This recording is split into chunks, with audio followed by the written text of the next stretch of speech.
Hey guys, welcome back to another episode of the Ask a Muso podcast brought to you by Yellow Music. Very excited today to have something that we've been talking about teeing up since 2021, early days when you had a podcast and I was sort of in the early days of doing this show. I got Jed on the other end of the line, someone that's a pivotal drumming figure, plays in a bunch of bands and has always been about, but I know him especially for his positivity and his sort of relationship with faith and music. So I'll pass over to you, Jed. Give us a bit of an intro to kick off from what I've said and start us off. Thank you very much. I'm really excited about this. Well, I first of all just want to kick off by saying I've never done a podcast ever, and I think especially over the last couple years and some things I was doing, I got asked to be on a few, and I've got a thing about really wanting to do stuff with people that I have a vibe with and like what they're doing and that are really trying hard. And there's a lot of podcasts out there and people that are doing things and it just looks fake and stuff. But I want to start off by you. Is it just even by watching your stuff as a person and the amount of support you've shown me over the years has just made me really want to come on here just because, one, you're really funny. Two, I really believe in what you're doing and I think it's going to absolutely crack off because, one, your heart's in it. Two, you're talented. Three, you genuinely just want to talk to people and share encouragement and show wisdom from, all fronts of the world. And I really love that. So I'm really honoured to be here. I'm a drummer. I've been drumming since I was 4. I'm 27 now. I'm from Melbourne, Australia. I've been professionally playing since I was about 13, started in weddings and then just started playing for different people and one thing led to another. I went on a TV show a year ago. That was interesting. That sort of changed the trajectory of my life a little bit, some for the better, some for the worse. But, you live and you learn. And, now I'm playing just between bands, trying my best, trying to make a difference. I believe in not just sharing things about music and, highlighting what I'm doing, but trying to encourage people along the way because I think it's a big position that we're in. And the older we get, I think the more we should share what we learn of how to get younger people there and just to not stress, basically, just to chill out because this industry can be full of a lot of stresses. It's a really hard thing to do. You need other jobs sometimes to support this one until this one can support you. There's a lot of ego stuff in it. So I basically just want to send a message to just like everyone, take a breather.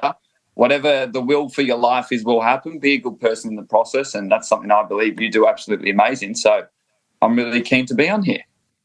Well, Jed, thank you so much. That's a beautiful way to start, and I am very appreciative of the kind words. I suppose I want to learn more about you in a 1-to-1. You said you started playing drums when you were 4. Weddings at 13. What's the sort of background for you? What is the background that leads you to be playing that instrument, to be playing music at all, and then to be gigging and doing weddings, just outside of primary school, basically? Going back, so I have an uncle who lives in Canada, and when I was 6 months old, my parents decided let's take this little baby to Canada, which is shocking because I don't remember shit. But I think they just wanted the credit of saying, we've taken you overseas already. It's like, yeah, because you got the free flight, Mum and Dad, and I don't remember nothing. But I must have remembered something because I have recently found a video of me with these Native American Indians and I attended one of their tribal dances and there was a drummer there beating this drum and I had my little get up on with the outfit they put on me and I was hitting that drum and dancing to it. And I think it's only now that I realise that had an effect on me because ever since then I've just, the classic drumming story, just hitting, pots and all that stuff, which we all know. But I think, that was the start of it. And I can't remember not wanting to play drums ever. I think ever since I was young, it's always been ingrained in me. My dad was a bass player. So I think that inspired me and my brother soon learned guitar after I picked up the drums. So that's how I think I got into it. I played in church from a young age, so that was good because it sort of gave me a weekly gig. Whether I was any good at that point, I remember I used to get kicked off sometimes because I was playing too loud. But, there's nothing wrong with it. So church was sort of where I started playing. And then, I sort of found out I could earn money doing it when I was around 12, 13 and joined a wedding band and played some gigs with my dad. And I was like, oh, this is cool. Like, you can earn money doing this too. And then from then on, I would just meet a musician that would take me to the next one. And then I started just playing originals for originals artists from I was about 15 and still going up until now. And yeah, I don't know. It's just sort of, it's, people say it's not what you know, it's who you know, but I think it's what you know and who you know.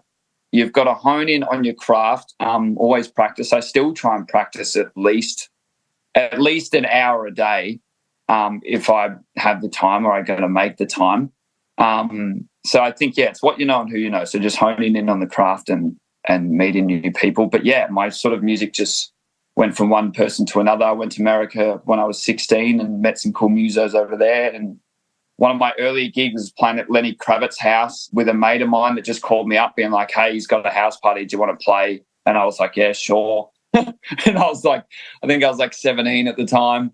And then from then on, that just struck me. I was like, oh, one moment I could be in this little hotel room and next I could be playing with some of the greatest musicians in the world just over a beer. But then I soon decided the other side of it is then once the gig was done, I then went back to my little apartment and then just had some ramen because I still needed to save money and didn't know what I was doing. So, yeah, that's sort of how my career sort of happened. And I'm still constantly chasing things. Like once you get one good gig, you're not set for the rest of your life. You got to, you're set for that moment until the gig stops. Hopefully it keeps going on. But, yeah, that's the long answer. I get that, and I think I want to take two parts out of that. I've always agreed that, yeah, it's got to be what you know as well as who you know, because the people that you meet along the way, they don't have a vested interest in you if you haven't honed your craft. And I think that's a big thing. If to be completely grim, if you're crap, then it doesn't matter who you know. No one's taking you to that next level. But I think there's another element, a third part to that, and it's who you are. And I don't mean that it's like, oh, I'm Jed McIntosh, I'm a big deal. I mean, like, you're a beautiful person. And I think part of that comes from what you said just before we actually pressed the go button on this morning.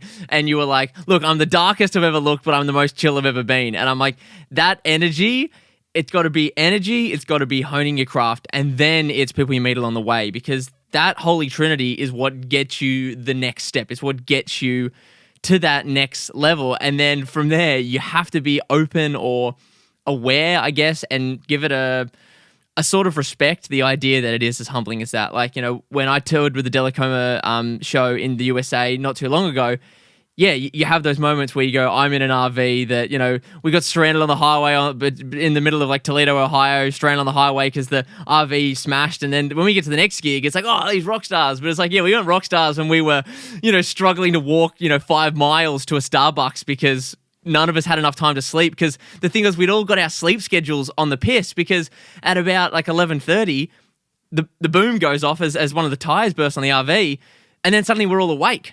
Because the idea was that we'd sleep in shifts. Suddenly we're all awake. So Del, Rob and I are walking to Starbucks after literally no sleep. And we did like a solid 27 hours straight of being awake because, well, there was nowhere else to sleep. So we may as well just roll with it, I guess, because we got to be up for when the tire place opens. So I guess we're awake now and those sorts of things. It's very humbling, to go from Lenny Kravitz to $2 ramen. It's the humbling experience. And I suppose perspective is something I'd love your view on. What does perspective mean for you? And having been on the TV recently, perspective, how does that change perspective for you? Well, one thing I want to just point out is that's great what you've just said. I think we've created a new phrase. It's what you know and who you are. I love it when you said that. And I was stopping myself from cutting the video and being like, yeah, go ahead. But I held my patience, which is something I'm still learning. So that was a really great point, something amazing that you said. I love that. Perspective is everything, because I think in the times where on paper everything was working for me, which would have been, I'd say, the start of last year, coming into, you're walking in the street and everyone knows who you are, and you're getting some good money and music's going well, and there's all this stuff.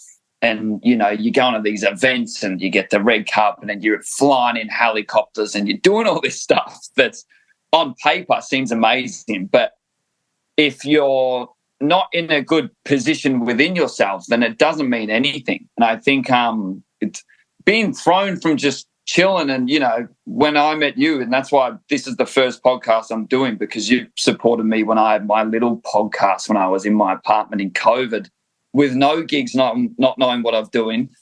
And now we're here.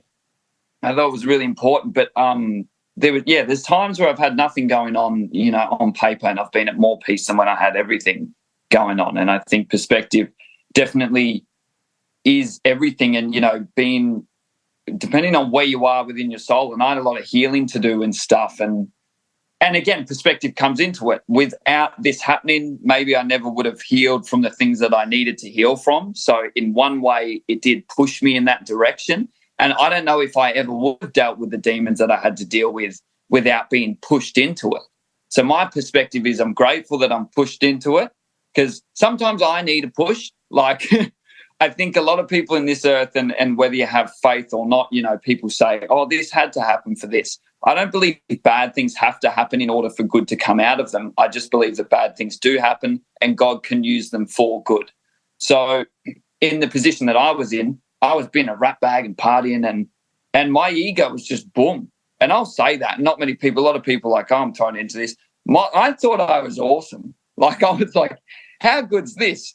But I was still never really arrogant. I think I was just excited because I was like, how is the emo kid being put on this sort of pedestal of dating chicks? And I never set out to do this. I was just a musician. Then all of a sudden I got this email and I'm like, oh, yeah. And it's a funny story. I needed to send a 1-minute video, and I sent the video after a gig, and I had a few beers, and I sort of just totally forgot about it. And I can't even remember sending the video. And then I got this email being like, yeah, you're in. And I'm like, I thought it was Warner Brothers for like maybe something to do with music. And I was like, oh, maybe I auditioned for something. And then I sort of just blindly just followed the trail of the plane ticket. And then I was like, oh, that's for this. And I was like, gosh, I'm going to go on TV and film for months now. So I get that. I had this same thing with Dad, actually. It's a story not many people know, but about, gosh, how many years ago? It was like, a couple of years ago now. I get a DM from this woman, and not to be too blue on the pod, she was an attractive woman, and I was like, why am I getting a DM from an attractive woman? This seems like random. We've no mutual followers or anything like that.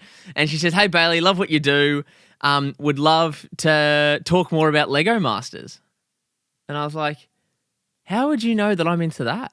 And also, like, who are you? With respect, who are you? Sort of thing. And then I follow through, and she's not backwards in coming forward and send me her phone number and giving me contact information straight away, because she knows what it looks like. So she's very upfront with, here's my phone number, here's my full name, So I was like, I'll give this woman a call. Lovely woman, and it's the business. You go further through her profile once you follow her and all that. She's on the publishing board for Channel 9. It's all above board, and I'm like, righto. Skip ahead a little bit. Dad and I are doing videos about our connections with the fire brigade and how we've always had a relationship that's very strong, very much about, what I can do with him. We've always had very much a hands-on relationship, and she was just real, and she was loving it. We did all these interviews, things. Ended up during a cough, it was just time wouldn't work. And then she knew we were from Queensland, and it was being filmed in Sydney because of where Hamish Blake was living and stuff. But it just didn't work out on that front. But I ended up saying, can we sort of like put this on ice, because it obviously isn't going to work, lockdowns and such, and then look at it again. Ended up working that she emailed us back, or someone else emailed us back another season. Of course, I was touring the US at that time, so I couldn't do it again. But she literally emailed me back, and she stuck to her word. And I was like, this is crazy business. I sort of forgot. And when you get a DM from someone that says, oh, I'm going to make you famous, kid, you're like, okay, well, that's hilarious, and I'm blocking you now. But it just took me a little bit extra because that was a little bit more personal. And I was like, no, okay, I'll give this a shot. And it's crazy how these things happen. But for you, just to basically have, I forgot I auditioned for this, and suddenly I'm, for those who don't know, one of the 3 bachelors in the 2023 season. And suddenly suddenly that's what you're doing now. And you're like, well, I guess I'm in a helicopter now wearing a suit. Yeah. It was never in the plan, but I forgot. I steered off the question a bit. But yeah, in the short answer perspective, I think it depends how you look at it. And there is a good there's a good thing that can come out of everything. Now, regardless of if a bad thing has to happen for a good thing, I'm not sure. Everyone's, entitled to their view on their perspective. But in my life, I've found perspective is everything. It can get you through the hardest of times when you can look at it differently. I think it's still looking at it for what it is, but looking out of the positive things that can come out of it. Like there's been many times, whether it's gigs where I haven't got the gig or the person's never replied to me. And when I was younger, I would have been annoyed and frustrated. But now, the older I get, I know that as long as I'm practicing as hard as I can and being the best person I can be, as long as I do everything I can, it doesn't matter whether I get the gig or not, because I've done all I can.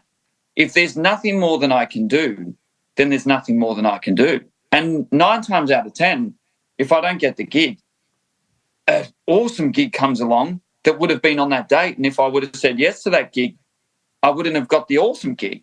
So I think just being patient, having a patient perspective towards the purpose of your life can be something that will bring you peace. And ultimately, you're going to get what you want anyway. Sometimes it might not look like it straight away or how our version is of how we're going to get there, but eventually everything works out. So I think, perspective gives you peace along the way of pursuit of your purpose. Absolutely. And the Lego Master thing, like I say yes to that. Sorry to cut you off, but I love this. And I would pick you as a Lego person. By the way, I've got a Millennium Falcon Lego and a Death Star at my house. Just thought I'd say that. Anyway, continue. Well, Erin and I, my beautiful Erin, we just bought the Bowser that goes on the, goes off, mate. It was a very fun Sunday afternoon after Toy World, that one. But essentially, for me, I really needed to hear that, and like, sort of in a way, like now, yes, but like, I needed to hear that a long time ago because I struggled with taking things on face value. And as much as, we look at the Lego Masters thing, say I do that, I don't go to America because I can't. I'm filming, I'm in Sydney, those sorts of things. These things happen.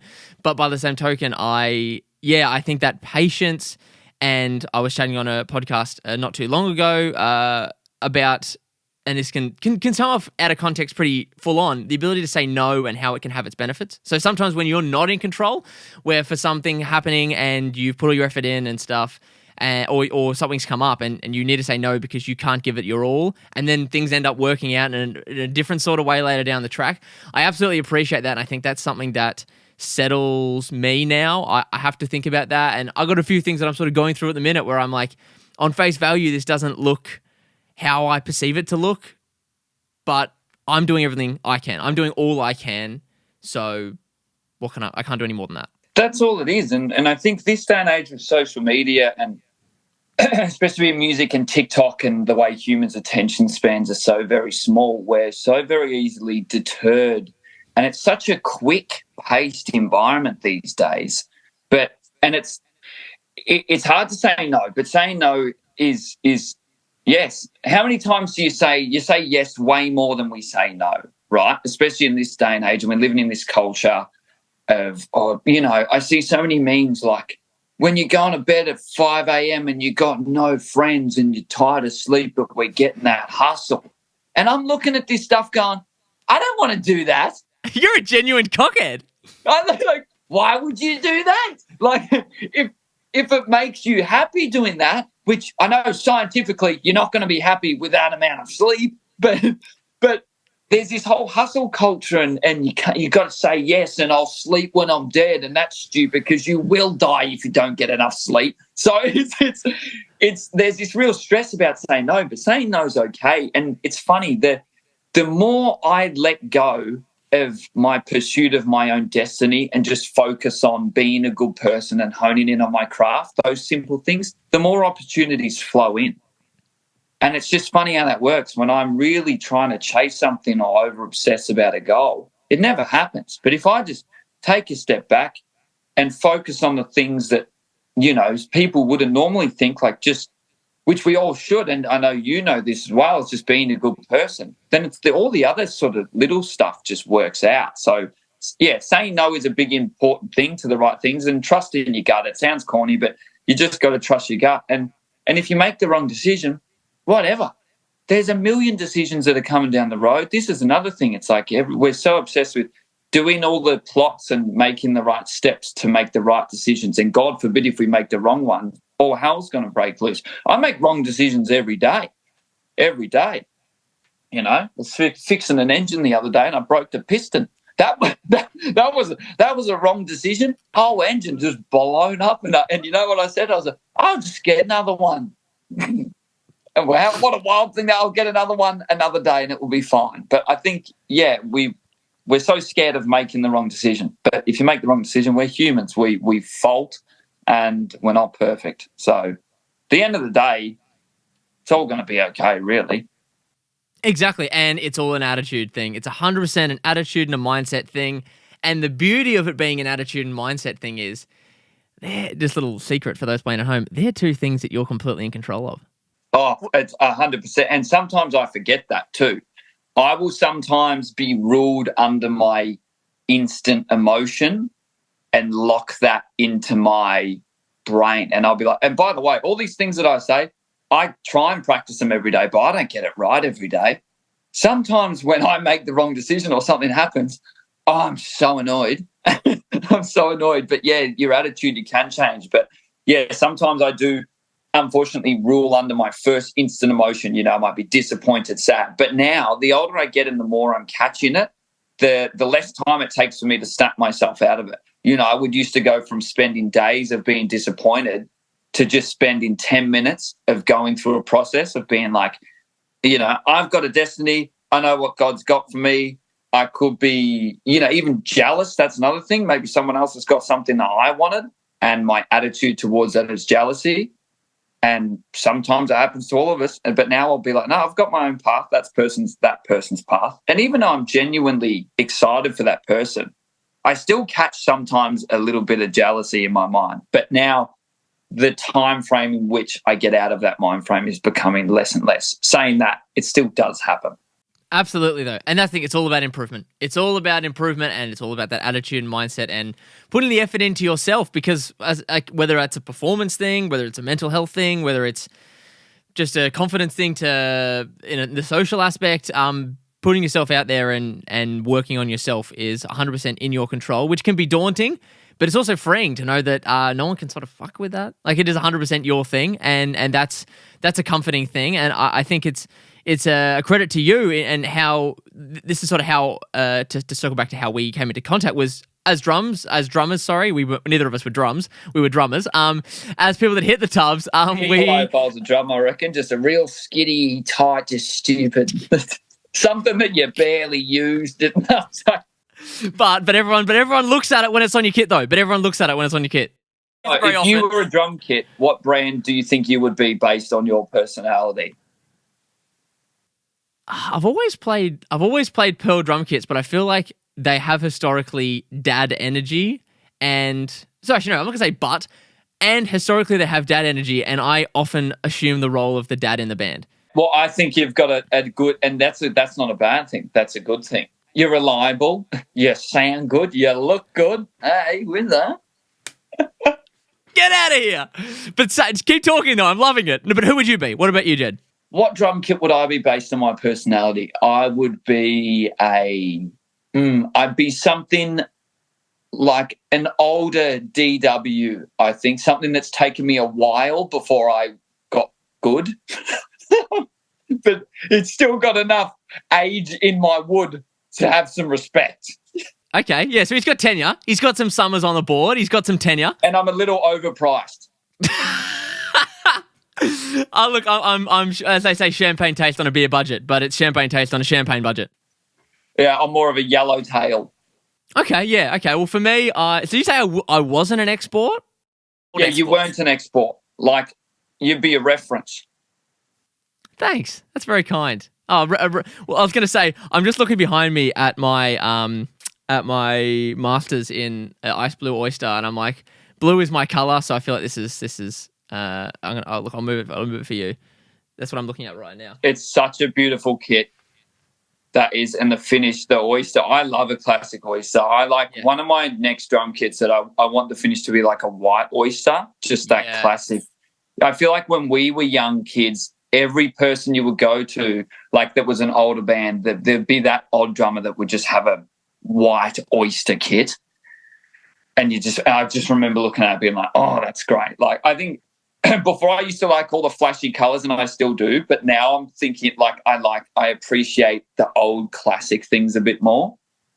Maybe I'm getting bored, who knows? No. I get that because it's not the same color. But essentially, if you take like whatever that basically Australian or Queensland flag in my case, blue, put it in that oyster finish.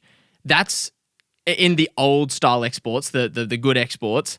That's what my primary school drum kit was. So that's the drum kit that I have as the most vivid memory of me starting off behind the kit and cutting my teeth and essentially getting a love for it in grade 5. That was the drum kit. That was the one that was in the music room. That's the one I have etched into my brain.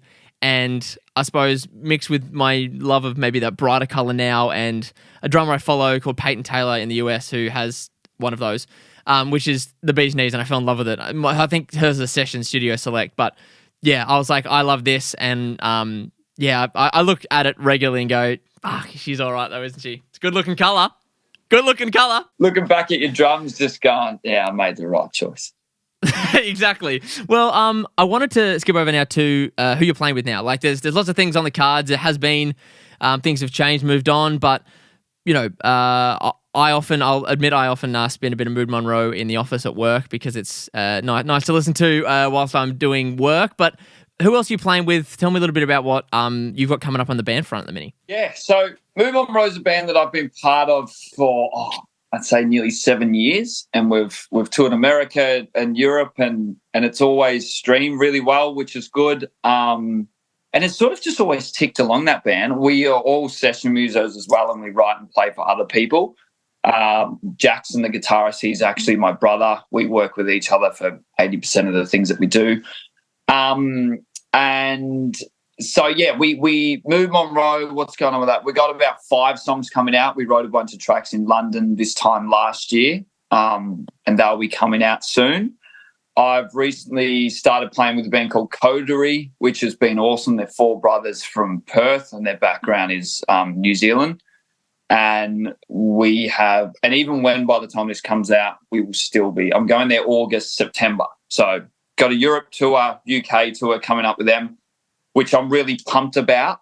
It'll be, Germany, England, Spain, Italy, Greece, Finland. I'm playing in Paris on my birthday, which I'm really excited about. So it's a fun thing for me, and I'm really pumped about that. So Coterie's been a big one. I recently just went to the States to record for a band called Melrose Avenue, who are a heavier band, and recorded with a guy called Eric Emery, he just mixed the latest Blink album. He's done everything. It was funny. Like, I came into that studio and the drummers that he had just worked with was Tony Royster, Travis Barker, all the big guys, and then there was me. So I'll be honest, I've never been more nervous doing something in my entire life, purely because the drummers that have been in that studio before myself were all my idols. And I just got off a 30-hour flight, and I went straight from a New Zealand tour with Coterie straight to America to record for Melrose. So I'd slept in like 2 days. And also I didn't get the track sent to me until I'd landed in the States. So then I had to record, I think it was like 6 to 7 tracks in basically 2 days, which I got it done in about 4 hours, which I was happy about. But yeah, so they're the 2 bands that are the new ones, are the exciting ones, Melrose Avenue and Coterie. And then in between that, just doing sessions and recordings for a bunch of different people. I did a tour with a guy called Keenan T, who's a big artist, especially in the Asian scene. I was playing for Will Singe for a bit before that. So yeah, it's sort of just for different genres, which I always like. I never want to be, and I don't think, I always want to be the best drummer I can be, but my goal is to just be the best I can be all round, and honour every genre of music. I want to be really good at metal. I want to be really good at hip hop. I want to be able to still play jazz and all that stuff. So, yeah, they're the bands I'm doing stuff with at the moment. And yeah, last year it sort of got put on pause because of the TV show, which wasn't a bad reason to put the music on pause, but it was different because I couldn't really do much for nearly a year. So yeah, once that contract had finished with the TV, I sort of just jumped straight back into music, and it's probably the most exciting year for me and my music career yet. So I'm really lucky, but I'm really blessed. Every time I get a gig or something, I just think it could be any of the million other drummers, but for some reason, I get picked. And like you said, it's just the biggest thing that I think where I can get gigs is just being a good person and still being good at what I do. But music is not just playing, it's touring. And can I sleep in a bed with this drummer because the hotel booking stuffed up, so now it's going to be on the band's budget. So the band's always going to want the cheapest thing to make the most amount of profit because that's their full-time job. So they need to know that I can sleep on the floor, that I'm not going to be an asshole, and that I'm going to be happy with everything. So I think I'm able to keep these gigs going purely on that. But yeah, it's something I'm working on every day. I love that. And I think that you've touched on a point that mixed with collaboration, being a good bloke, being a good gal, all those things, the hang, it comes up consistently. Like it comes up organically almost every second episode. Being the good hang, it is everything. And it doesn't just mean literally being fun to be around when you're not on stage, but you really can't emphasize enough. Like I'm looking at my dog tag sort of thing that Dell made for the US tour and all that, and I'm looking at how many shows are on there. I'm looking at about how much time was not those shows. Like how much time was just not that. When we drove to New York, that's a lot of hours of not playing. Like, so you got to be that good hang. You got to be a good person, but you got to be there for morale. You can't be a sucker of it. You can't be someone that has to have other people who are doing good vibes because you're not bringing anything to the table. There's so many nuances to that. And for me, it's like the equivalent I think maybe other people that don't play music could maybe level with is the idea that when you're dating someone and that's awesome, and then you find out what they like and stuff and the food they like to cook, and then you move in and you go, you replace your toothbrush every 6 months, and you like you find these nuances that you're like, well, I never would have known that unless I'd stayed, like I was actually at your house or we'd shared a home together. So I think that's super important. And another thing that I wanted to scoot back on from what you were saying is, how did you find that balance of that sort of contractual year off from music? How did you find working with that? I was doing stuff between filming and then a lot of promo and things. So I was doing things, but it was the first time that I had stopped, I think, being a musician and playing gigs and things like that for a while. And I was starting to get known as the guy from TV that's a musician rather than the musician who's on TV. And which is fair enough because at that point I was just still a session drummer, and drummers aren't always the ones that are in the limelight. So all of a sudden I've gone from the back front of what I sort of do to the forefront of what I'm doing. It was like all lights are on you, and then you go through the things that happen with when you're all of a sudden in a position like that with, as dickish as it sounds, being followed around by paps and things like that, and people trying to sell stories about me and catch me doing bad things so they can make money. That was a wild thing, and I never understood what the musicians sometimes that I played for that had a large following, what they went through until now, and it sort of gave me a really good insight to how people that I'd played for with some fame felt, because I, in no way, shape or form, was I close to anyone. I just had a little spurt of being known. I'm not saying that I'm this famous person, but at the time I'd gone from having 100 followers to 100,000 and people, taking photos of me going to take a piss. So it was a shock for me, but I was out of music for a while, but it gave me a lot of lessons to go back into music with. But yeah, I had to have a real identity check, because I realized how much I was identifying myself with being a musician, that when I sort of had to stop it, I didn't know who I was.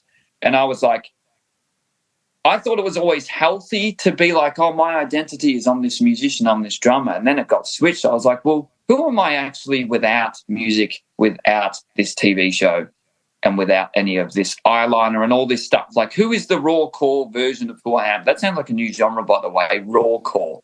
Raw core. Raw core. And I went on this journey, like up until literally probably now, I've still been working on, and I'll always be working on finding out who I was. I had to find out. I had to get back to literally that little kid from the country that loved playing in church and loved Jesus, but still loved cigarettes and listening to Slipknot, but then loved Justin Bieber and like wearing crop tops. Like it was so much shit that I was like, well, what actually do I want? Who am I? So, yeah, it was a healthy thing for me at the time. A lot of unhealthy things arose from it, but it's how I became into my sobriety as well, because I realized some things that had happened early on in my life, I was clearly masking, and I thought I was masking it with just the alcohol, but I was actually masking it with my career and my constant obsession to be the best and everything I was doing. So it was a hard road to get to where I am now, but I'm actually grateful for it. It's funny. The most purest lesson I've learned in my life has come from being in a reality TV show, which normally is the most toxic thing you can ever do. But it led me to become a person I don't think I would have become, that I really did need to become to step into this next season of my musicianship. So, yeah, God has weird plans, and sometimes I don't know how it works out, but sometimes you just got to trust the process. And I steered away many times, but I'm really enjoying life now. And so, yeah, sorry, that's such a long answer, but No, this is perfect. This is perfect. I love your insights on all these nuanced parts of your individual and not often, but your individual and quite unique experiences, because that's what they are. And I think part of that, I actually, the word you just used before is a word that I feel like you earlier, but then later on with a podcast I did called Brook Street, essentially the idea of seasons. You introduced that term to me when we were sending voice memos back in 21 when I was listening to the Charismatic Coffee Club and stuff, and you were talking about seasons, and that is such an important thing. It's not so much like a clean slate, and I think I had these issues maybe when I moved out of Victoria. When we moved, it upset a couple of people in my life that I was starting fresh, and like, oh, you're just ditching me and starting fresh sort of thing. It's like, no, I need this for me because I have mentally, physically, emotionally outgrown or out-serviced this area, this place, physically and mentally, and I didn't have that word, and I think that word season, it wasn't like I'm starting fresh, nothing else happened, the end of my life, here, it never happened now. I refer to my life in Victoria very often, think about it in the podcast, I do it almost every episode, but it's that season, because a season can end.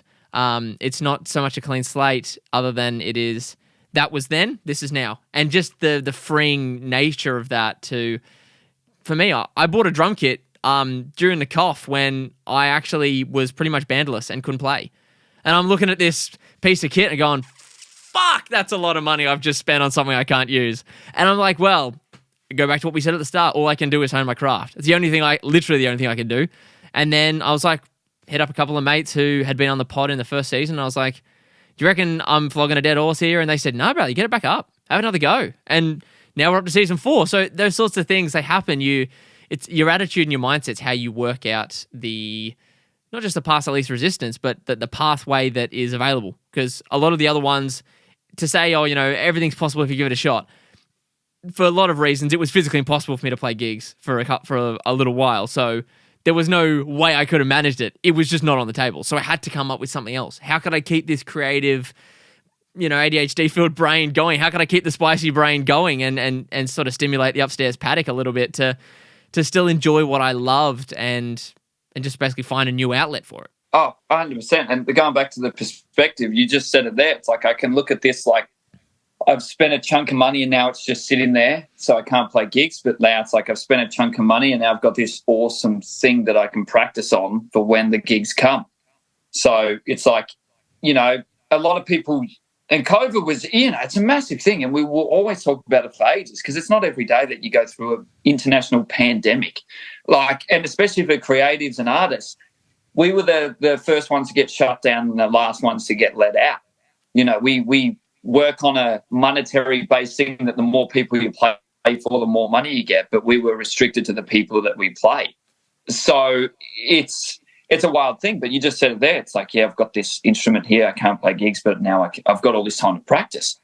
So let's practice. And now look, and seasons, yeah, I believe everything in, not to get all hippie-ish, but in nature, we can learn a lot from it. My dad's a landscaper, and whenever he's the most wisest man I've ever met, but he just relates everything to trees and all this shit. And he'll be like, wow, son, you're in a winter season. And I'm like, oh, fucking shut up. I don't want to be in a winter season. But it is true. Like, we're in autumn now, and everyone's taking photos of these autumn trees and look how beautiful they are, and they're so red, and then next minute winter comes, they drop off and they crumble. And it's like, at the height of something being its most beautiful self, it's about to die. And not to be morbid, but you can look at it like, damn, that leaf is gone and it was just beautiful and now it's dead. What's going to happen? But then we know summer's going to come around again. We know autumn's going to come around next year and it's going to be beautiful again. But this is the process that has to happen in order for this tree to constantly live. And it goes through seasons, you know, the crushing of the winter, the springing up of spring, and then the flourishing of summer. And then it gets beautiful right before it falls off. And that does happen in life. It always is going like this, whether it's with your career, your relationship. A lot of heavy things happen, and some days are just about surviving, and other days it could be the best day ever. And, yeah, I like using the word seasons because it gives a non-permanent title to a situation that you're going through when it may feel permanent. Sometimes things happen, very heavy things, that sometimes are permanent. Somebody could leave your life, and that's devastating, and that's a permanent thing that's happening. And it's always going to be sad going through that. But there has to become a time where, no, you don't have to get over it, but we have to press on and live our lives. And there's hard seasons, and some seasons stick with us, and there'll always be a little bit of winter there, but that doesn't mean that spring can't still flourish always. So I think, yeah, having a non-permanent name for something can give you that stress, because it's like, one day I'm going to get through this, one day it's going to get better. And some things may not always be perfect. They may not always look the same, but they can be different, and that's okay. And, yeah, I love the word seasons because it helps explain things sometimes and relieve the pressure of whatever you can be going through. Yeah, it puts a bit of context and perspective into it. I think you're going to love, just sidebar shameless promotion, I think you're going to love the Justice Tree record when we put it out. One of my bands at the minute, the Justice Tree. It's very much that. It's, you know, songs like All in Good Time, Make It Through, bit of existentialism, bit of divorce, but then a bit of love and positivity. And essentially it's about that idea of seasons without saying that exact wording. It's about those seasons and about how you can get on top, and how doesn't matter what you're going through. We're all going through something, but you'll make it through. And I think about this, you know, doing fires before we just moved to Queensland. When the Bunyip State Forest had that big thing, campaign went on for weeks, and we're up in Garfield looking at fires and stuff, and then places that I know and businesses that I know that were affected by the fire, that were evacuated, that were empty when I was there putting water on it, are now back in business, which is great. But I can't even see the dirt anymore because the trees that have grown out of what was black mess that I was watering down, and flame fronts that are now, you know, really green, like highlighter green, texture green. And I'm like, there's the season. Like, you've literally seen nature go, nope, I'm back, baby. You know? So my house in the country is in Druin West, and mine burnt down in Black Saturday. So same fight. My original house, that burnt down in that. I think the Bunyip State, I don't know if that was a couple of years later, around that time. I remember Black Saturday, then a few years it came back. Yeah, the Bunyip one was a lightning strike fire in the Bunyip State Forest, right in the middle, and it burnt out to Garfield, Tonnenbach, all those areas around there. And that was 2019. I'm 10 minutes from Bunyip, and that's where my studio is. And the first house, and same thing, burnt down, terrible, sucked, you know, all my little things as a kid I never always lost. But then we rebuilt on the same house. And by that time, my parents knew that I was a musician and wanted to do that. So then they built a separate studio. And now, as sick as it sounds, I would not take having my house burned down, even as shit as it was. But now we have this new house and this studio. Now I'm older. I can make it my home and now it's like, oh, thank God I have this space, because that's where I create all my content. That's where I do all my stuff. And I would have never been able to do that in my old house. And it's another thing of, when you look back, and I know exactly what you mean by the trees, because my house in the country looks out to the mountains and it used to be all black. And the trees, and they come back brighter than ever. And it just always happens, doesn't it? When something bad happens, something always good comes along. It never just stays that bad. It never stays terrifying every single day. If something traumatic happens, of course, that might stick with you for the rest of your life, and then it becomes a thing of management. But good things always flourish back, innit? And sometimes people don't want to hear that. And there's been some times where I don't want to hear that. I'm like, when you got a friend that's going through something and you're like, it'll get better. They just don't want to hear that sometimes. But it does happen. It's just the way of life. The way of life, just as terrible things happen, that will actually always get better and new things will flourish out of it. But yeah, it's interesting you mentioned that, Forrest, because I know exactly what you're talking about because I've been there. Absolutely. And I think that's just another example of just another perspective that you have that I think is very insightful, and that I know everyone listening to this and watching this will be able to take something from, whether they're a musician or they know a musician, or they were affected 3 years ago, they were affected through something else. And just having that ability to look at yourself and look at what you're in control of, which is really only yourself, which is fine. And all the ways you can manage and look positively at the seasons. The biggest thing to take away, I think, any conversation I have with someone is just to try relax. I say seasons a lot, but everything is in seasons, and jobs and relationships, and it always works out. Even just, it was a year ago where I was probably at my lowest, darkest point in my life. Everything looked like it was going amazing, but within my soul, it was, I was genuinely in a very dark place. And now I look back to how my life is now, and it's only been a year, and I've never been so happy and peaceful, but just content. I think happy is a dicey word. I don't want to always chase happiness, because then I'm just like, I could be happy with 50 beers in my system, but it's not. I can't drink beer anymore because it makes me not happy at one per. And I kept chasing that, and to the point where, happiness is a dicey word. I don't really want to be chasing an emotion, but I want to be settled in content. But the biggest thing I want to say is just, it does always work out. And if it's not working out right now, don't worry, it will. And sometimes we can't tell how it's going to work out or what path we're going to take. But as long as you just focus on being the best person you can be, serving others in the process, and still having fun, not making it so serious, you'll be sweet. Nothing really matters other than taking care of each other, and all the other stuff will fall into place as long as you work your hardest and do your best. And then that's it. Because we get over-obsessed with it sometimes, myself included. Social media is a stressful place, especially as a musician. Everyone's trying to do the trends and copy the things. But, there's only one you. I say this all the time. You've been given a fingerprint, literally like no one else's.